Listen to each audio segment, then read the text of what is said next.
Hi friends, మీరు ఎప్పుడైనా ఒక పక్కా రెసిపీ ఫాలో అవుతూ ఏదైనా కొత్త డిష్ వండడానికి ప్రయత్నించారా? చేసే ఉంటారు. కరోనా టైంలో మనందరం మాస్టర్ షెఫ్సేగా. కానీ మనం రెసిపీని ముందుగానే చూసుకోవడం మర్చిపోయి ఒక మెయిన్ ఇంగ్రీడియంట్ లేదా ఇంపార్టెంట్ స్టెప్ని స్కిప్ చేసేస్తే మనం తయారు చేసే డిష్ బాగా వస్తుందనుకుంటున్నారా? ఈ ఛానల్లో ఏం మాట్లాడుతున్నారు మేడం? అసలు ఈ టాపిక్కి, ఈ వీడియోకి ఏంటి సంబంధం? వంటల గురించి ఎందుకు మాట్లాడుతున్నాం? మనం వండే డిషే మన life, recipe me retirement plan, and వంట పదార్థాలు, ఉప్పులు, కారం, ఇతర ఇంగ్రీడియంట్సే ధనం. మీ రెగ్యులర్ ఇన్కమ్ ఆగిపోయినా కూడా మీరు హాయిగా సుఖంగా బతకాలంటే కావాల్సినదే ధనం. Retirement really? ఇప్పుడు మనం రిటైర్మెంట్ గురించి మాట్లాడుకోబోతున్నామా? అసలు దాని గురించి ఆలోచించడం అవసరమా? అది ఇంకో అర్ధ శతాబ్దం వరకు జరగని పని అని మీలో కొంతమంది అనుకోవచ్చు. బట్ ఒక్క 5 నిమిషాలు ఆలోచించండి. మీరు బిర్యానీ వండే మధ్యలో అసలు ఇంట్లో రైసే లేదంటే మీ బిర్యానీ వంట ఆగిపోతుంది. జస్ట్ లైక్ దాట్, మీరు retired care free life start చేసే మధ్యలో మీ డబ్బులు అయిపోయాయంటే మీకు ఎంత ఇబ్బంది. ఇలాంటివి జరగకుండా ఉండడానికి మేమున్నది. మీ రిటైర్మెంట్కి కూడా ఒక well planned recipe with proper ingredients గురించి ఇవాళ ఈ వీడియోలో మాట్లాడుకుందాం. Retirement withdrawal strategies. But before that, Groww యూట్యూబ్కి సబ్స్క్రైబ్ చేసుకోండి. ఇక్కడ పర్సనల్ ఫైనాన్సెస్ అండ్ ఇన్వెస్ట్మెంట్స్కి సంబంధించి ఎంతో ఇన్ఫర్మేషన్, ఎన్నెన్నో వీడియోస్ ఉంటాయి. Now let's get started.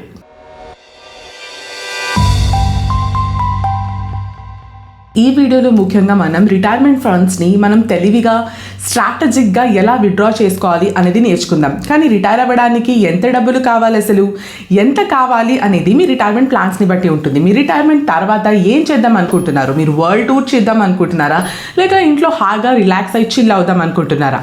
Yes, planning అవసరం. ఇది మాత్రమే కాదు, రిటైర్మెంట్ అయ్యాక మీకు ఇంకా వేరే ఏదైనా సోర్స్ ఆఫ్ ఇన్కమ్ ఉండబోతుందా? మీకు పెన్షన్ వస్తుందా? రెంట్స్ వస్తాయా? అండ్ లాస్ట్లీ మనం ఇన్ఫ్లేషన్ని కూడా ఇగ్నోర్ చేయకూడదు. ఇన్ఫ్లేషన్ కారణంగా ఈ ఖర్చులు ఒక 30-40 ఇయర్స్ తర్వాత ఖచ్చితంగా పెరుగుతాయి. ఇవాళ ఉన్న రేట్లు, ధరలు ఉండకపోవచ్చు. నెక్స్ట్, రిటైర్మెంట్ ఏజ్ కాలం మీకు కావాల్సిన అమౌంట్ ఎంత ఉండాలి దానికి ఒక ఫార్ములా ఉంది. Retirement corpus is equal to annual expenses into number of years in retirement by 1 plus inflation rate to the power of number of years until retirement. అంటే let's retirement తర్వాత మీకు సంవత్సరానికి ఒక 10 లక్షల రూపాయలు ఖర్చు ఉంటుంది అనుకుందాం. మీరు ఇంకో 20 సంవత్సరాల తర్వాత రిటైర్ అవుతారు అనుకుందాం. ఇన్ఫ్లేషన్ రేట్ 6% అనుకుని ఫార్ములా అప్లై చేస్తే మీకు రిటైర్మెంట్ నాటికి 2.5 crores మొత్తం మీ వద్ద ఉండి ఉండాలి. సో రిటైర్మెంట్ కార్పస్ మొత్తం ఎలా కంప్యూట్ చేయాలో నేర్చుకున్నాం కాబట్టి నెక్స్ట్ ఆ కార్పస్ని మీరు ఎలా విత్డ్రా చేయాలో నేర్చుకోవడం కూడా చాలా ఇంపార్టెంట్. సో మనం మాట్లాడుకోవాల్సిన ఫస్ట్ విత్డ్రాయల్ స్ట్రాటజీ 4% రూల్. ఇది ఒక బుఫే తిన్నట్టు. ఈ రూల్ వల్ల మనం మన ప్లేట్లో ఎగ్జాక్ట్లీ ఎంత ఫుడ్ పెట్టుకుంటే, అంటే ఎంత ఖర్చు పెట్టుకుంటే మన ఫుడ్ మొత్తం ఫినిష్ అవ్వకుండా ఉంటుంది అని చెప్పే కాన్సెప్ట్. అంటే మనం కష్టపడి బిల్డ్ చేసుకున్న రిటైర్మెంట్ కార్పస్ మొత్తం కరిగిపోకుండా ఈ రూల్ చూస్తుంది. సో మీరు రిటైర్మెంట్కి 1 కోటి రూపాయలు జమ చేసుకున్నారు. అందులో నుంచి 4% అంటే 4 లక్షలు మాత్రమే ఒక సంవత్సరంలో ఖర్చు పెట్టొచ్చు. అంటే నెలకి 33,000 అన్నమాట. ఇన్ఫ్లేషన్ ఒక 2% వేసుకుని నెక్స్ట్ ఇయర్ మీరు 4,08,000 రూపీస్ ఖర్చు పెట్టొచ్చు. ఈ స్ట్రాటజీ ఎందుకు ఫేమస్ అంటే ఇది మ్యాగీ చేసినట్టు చాలా ఈజీ, చాలా సింపుల్. కానీ మ్యాగీ కూడా మనం వేసే వాటర్, బాయిల్ చేసే టెంపరేచర్ అండ్ టైం బట్టి సరిగ్గా కుదురుతుందా లేదా అనేది ఉంటుంది. సో అలానే 4% రూల్ కూడా ఇన్ఫ్లేషన్ని బట్టి, మార్కెట్ అండ్ ఎకనామిక్ పరిస్థితుల్ని బట్టి చేంజ్ అవుతుంది. అందరికీ ఈ రూల్ పర్ఫెక్ట్గా అన్ని పూటలా వర్కౌట్ అవుతుంది అని చెప్పలేం. సో ఈ 4% రూల్ ఏదైతే ఉందో అది లాంగ్ టర్మ్ హిస్టారికల్ మార్కెట్ రిటర్న్స్ని బేస్ చేసుకొని ఉంటుంది. ప్రతి సంవత్సరం మీ portfolio certain amount of fixed return ఇస్తుంది అనే అజంప్షన్పై ఆధారపడి ఉంటుంది. సో ఆ రిటర్న్ ఎంత ఉందో అది మీరు ఖర్చులకి వాడుకొని మిగిలింది మళ్ళీ మార్కెట్లో రీఇన్వెస్ట్ చేస్తారు, అది గ్రో అవుతుంది అనే ఒక కాన్సెప్ట్పై ఆధారపడి ఉంటుంది. సో రియల్ యాక్చువల్ మార్కెట్ కండిషన్స్లో డౌన్ఫాల్ ఉంటే ఈ రూల్ అప్లై అవ్వదు. ఇంట్రెస్ట్ రేట్స్ పడితే అండ్ మీ రిటైర్మెంట్ పోర్ట్ఫోలియోలో బాండ్స్ ఉన్నట్లయితే వాటి వాల్యూ తగ్గిపోతుంది. సో బ్లైండ్గా ప్రతి సంవత్సరం మీరు 4% విత్డ్రా చేస్తూనే పోతే మీరు బిల్డ్ చేసిన కార్పస్ తగ్గిపోవచ్చు. సో 4% రూల్ ఈజీ అయినా యాక్చువల్ మార్కెట్ కండిషన్స్ని బట్టి అడ్జస్ట్ చేసుకోవడం అవసరం. సో నెక్స్ట్ రూల్ చూద్దాం, that is fixed money withdrawals. Fixed money withdrawals. ఈ స్ట్రాటజీ చాలా సింపుల్ అండ్ ఈజీ. మీ దగ్గర ఒక పెద్ద గోల్డ్ కాయిన్స్తో నిండిన ఒక కుండ ఉందనుకుందాం. ఓకే, దాంట్లో నుంచి మీరు ప్రతి సంవత్సరం ఒక 10 గోల్డ్ కాయిన్స్ తీసి వాడాలి అని అనుకుందాం.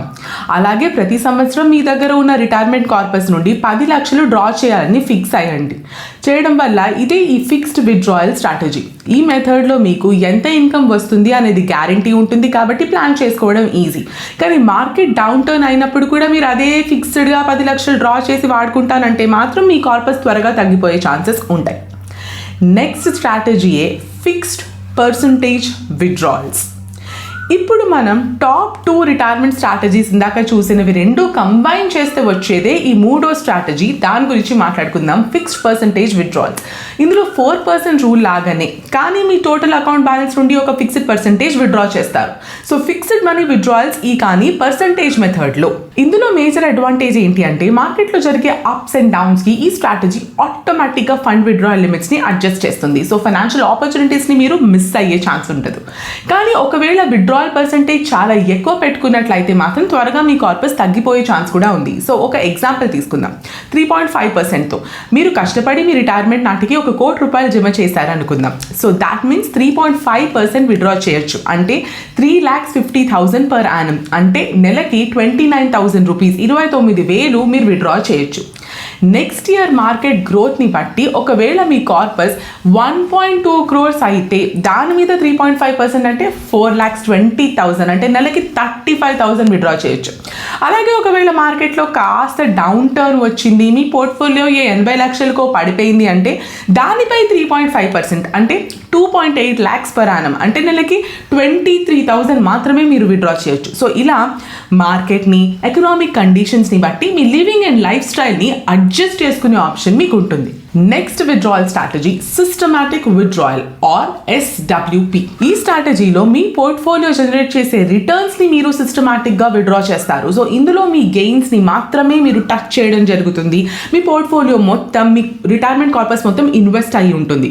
అంటే ఒక మామిడి చెట్టు నుండి మీరు మ్యాంగోస్ మాత్రమే తింటున్నారు. చెట్టు ఎల్లకాలం ఇయర్ ఆన్ ఇయర్ అలాగే ఉంటుంది. ఇయర్ ఆన్ ఇయర్ మీకు ఫ్రూట్స్ ఇస్తూనే ఉంటుంది. ఒక ఎగ్జాంపుల్ తీసుకుని దీన్ని అర్థం చేసుకుందాం. రాజేష్ అనబడే ఒక 60 ఏళ్ల బ్యాంకర్ రిటైర్ అయ్యే టైంకి 50 లక్షల రూపాయలు కలిగిన ఒక కార్పస్ ఫండ్ బిల్డ్ చేయగలిగారు. అయినా ఈ డబ్బుల్ని సిస్టమాటిక్గా విత్డ్రాయల్ ప్లాన్లో పెట్టుబడి పెట్టి సంవత్సరానికి 10% యావరేజ్ యాన్యువల్ రిటర్న్ ఎంచుకున్నారు. అయినా 50 లక్షలు ఇమీడియట్ రిక్వైర్మెంట్ లేదు, కానీ తరచుగా రెగ్యులర్ ఇన్కమ్ అయితే ఆయనకు అవసరం. సో ఆయన SWP సెటప్ చేసి నెలకి 30,000 విత్డ్రా పెట్టుకున్నారు అనుకుందాం. సో దీంతో 3,60,000 రూపీస్ పర్ యానం ఆయన విత్డ్రా చేసి ఆయన ఖర్చులకి వాడుకోవచ్చు. ఇలా 3,60,000 విత్డ్రా చేశాక ఫండ్ బ్యాలెన్స్ 50 లక్షల నుంచి 3,60,000 తీసేస్తే 48,80,000కి పడిపోతుంది. 10% యావరేజ్ యాన్యువల్ రిటర్న్ వేసుకున్నాం కాబట్టి మళ్ళీ ఫండ్ బ్యాలెన్స్ 53,74,000కి ఇంక్రీజ్ అవుతుంది. ఈ ప్రాసెస్ని కనుక ఆయన 5 సంవత్సరాలు కంటిన్యూ చేసినట్లయితే పోర్ట్ఫోలియో ఎలా పెరుగుతుందో మనం ఇప్పుడు స్క్రీన్ మీద చూద్దాం. ఈ ఆప్షన్లో రాజేష్కి రెగ్యులర్గా ఇన్కమ్ వస్తుంది, పోర్ట్ఫోలియో గ్రోత్ ఉంటుంది, అండ్ తాను కష్టపడి జమ చేసిన కార్పస్ కూడా కరిగిపోదు. కానీ ఇందులో మార్కెట్ డౌన్ టర్న్ అయినప్పుడు మెయిన్ ఇన్వెస్ట్మెంట్ నష్టపోయే ఛాన్సెస్ ఉన్నాయా? ఇప్పుడు నేను మీకు రూపీ కాస్ట్ యావరేజింగ్ అనే ఒక ఇంట్రెస్టింగ్ కాన్సెప్ట్ గురించి ఎక్స్ప్లెయిన్ చేస్తాను. లెట్స్ సే మీ దగ్గర మీరు ప్రతి వారం 100 రూపాయలకి సరిపడా మామిడి పండ్లు కొందామని డిసైడ్ అయినారు అనుకుందాం. ఇందులో మీరు ప్రతి వారం 100 రూపాయలే ఖర్చు పెడుతున్నారు. కిలో మామిడి పండ్లు ఎంత అన్న దాంతో మీకు సంబంధం లేకుండా, సో ఫస్ట్ వీక్ కొనేటప్పుడు కేజీ మ్యాంగోస్ 100 రూపీస్ అయితే మీకు 100 రూపాయలకి 1 కిలో వస్తుంది. అదే రెండో వారానికి కిలో మ్యాంగోస్ ధర 50 రూపాయలకి పడిపోతే మీకు 100 రూపాయలకి 2 కిలోలు వస్తాయి. సో ఇలా అవసరాన్ని బట్టి మీరు 100 రూపాయలకే మ్యాంగోస్ కొంటున్నారు కాబట్టి ఒక వారం మీకు కిలో మ్యాంగోస్ రావచ్చు, రెండో వారం మీకు 2 కిలోలు రావచ్చు, అప్పుడప్పుడు ధరలు ఇంకా పడిపోతే మీకు 3 కిలోలు కూడా 100 రూపాయలకి రావచ్చు. దీన్నే రూపీ కాస్ట్ యావరేజింగ్ అంటారు. సో SWP ఆప్షన్ ఎంచుకున్నప్పుడు మార్కెట్ పడవచ్చు, పెరగొచ్చు, కానీ మీకు మాత్రం యావరేజ్ ఇన్కమ్ వస్తానే ఉంటుంది. మనం ఇప్పుడు నెక్స్ట్ స్ట్రాటజీ గురించి మాట్లాడుకుందాం, అదే బకెట్స్. ఇందులో మీ రిటైర్మెంట్ యొక్క రకరకాల స్టేజెస్ని, అవసరాల కోసం మీ ఫండ్స్ని ఎన్నో బకెట్స్లో డివైడ్ చేసి పెట్టుకోవడం జరుగుతుంది. సో ఫస్ట్ బకెట్లో మీ స్నాక్స్ డబ్బా లాంటిది. ఎప్పుడు ఆకలేసినా వెళ్ళి ఏ చెక్కలో మురుకులో తీసుకుని తిన్నట్టు. అలానే ఇందులో మీ రోజువారీ ఖర్చులకు 3 to 5 years కోసం డబ్బులు సేవ్ చేసుకుని పెట్టుకుంటారు. లిక్విడ్ అసెట్స్లో ఉన్నట్టు, అంటే సేవింగ్స్ అకౌంట్స్ ఉండొచ్చు, ఫిక్స్డ్ డిపాజిట్స్ ఉండొచ్చు, ఈజీగా వాడుకోవడానికి సులువుగా ఉండే సోర్సెస్ అనమాట. బకెట్ 2, ఇందులో balanced or hybrid mutual funds, corporate bond funds లేదా షార్ట్ డ్యూరేషన్ డెట్ ఫండ్స్ మీ ఎక్స్పెన్సెస్ని కవర్ చేయడానికి పెట్టుకుంటారు. Bucket 3, long term growth with investments like equity or index funds. మీ లాంగ్ టర్మ్ నీడ్స్ కోసం స్లో అండ్ కన్సిస్టెంట్గా గ్రోత్ అయ్యే ఫండ్స్ పెట్టుకుంటారు. ఆబ్వియస్లీ మీ గోల్స్ అండ్ మార్కెట్ కండిషన్స్ని బట్టి మీ ఇన్వెస్ట్మెంట్స్ని రీబ్యాలెన్స్ చేసుకోవడం అయితే చాలా important. So that's bucket strategy. Bucket 1లో ఇమీడియట్ నీడ్స్, బకెట్ 2లో medium term needs and bucket 3లో లాంగ్ టర్మ్ గ్రోత్. సో ఇవాళ వీడియో లెంగ్దీ ఉన్న బోరింగ్ కాదు, చాలా ఇంపార్టెంట్ కాబట్టి ఒక క్విక్ రీక్యాప్ చెప్తాను. First 4% rule. ఇందులో straight out every year 4% of the retirement savings with inflation అడ్జస్ట్మెంట్ని డ్రా చేయొచ్చు. అంత సింపులా అంటే కాదు, మార్కెట్ డౌన్ఫాల్స్ జరిగినప్పుడు జాగ్రత్త వహించాలి. Next fixed money withdrawals. Every year same amount withdraw చేయడం. సో ఫిక్స్డ్ స్టడీ ఇన్కమ్ ఉన్నప్పటికీ మార్కెట్ చేంజెస్ వల్ల దెబ్బతినే ఛాన్సెస్ ఉన్నాయి. On to fixed percentage withdrawals. Every year fix percentage draw చేయడం, మార్కెట్తో అడ్జస్ట్ అవుతూ మీ ఇన్కమ్ నీడ్స్ని ఫుల్ఫిల్ చేసే కంబైన్డ్ ఆప్షన్ ఇది. Fourth option systematic withdrawal plan or SWP. మీ ఇన్వెస్ట్మెంట్స్ నుండి ఫిక్స్డ్ అమౌంట్ విత్డ్రా చేసే ఆప్షన్ మీకు ఇస్తుంది. మీ ఇన్వెస్ట్మెంట్ గ్రో అవుతున్న కారణంగా మీ పెట్టుబడి మొత్తం తరిగి ఛాన్సెస్ తక్కువ, కానీ మార్కెట్ రివర్సల్స్ అయినప్పుడు మాత్రం గమనించుకోవాలి. And finally bucket strategy. మీ అవసరాలని బట్టి, గోల్స్ని బట్టి మీ పెట్టుబడులు డిఫరెంట్ బకెట్స్లోకి క్లాసిఫై చేసి ఏ బకెట్కి ఆ బకెట్ నీడ్ని బట్టి వాడుకోవడం. ఏ ఒక్క స్ట్రాటజీ ఖచ్చితంగా అందరికీ పక్కాగా సూట్ అవ్వదు. మీకు కావాలంటే మీరు 5 స్ట్రాటజీలను మిక్స్ అండ్ మ్యాచ్ చేసి కూడా వాడుకోవచ్చు. సో అదండి రిటైర్మెంట్ విత్డ్రాయల్ స్ట్రాటజీస్ పై మా ఈ వీడియో. గ్రో తెలుగుకి సబ్స్క్రైబ్ చేసుకోవడం మర్చిపోవద్దు.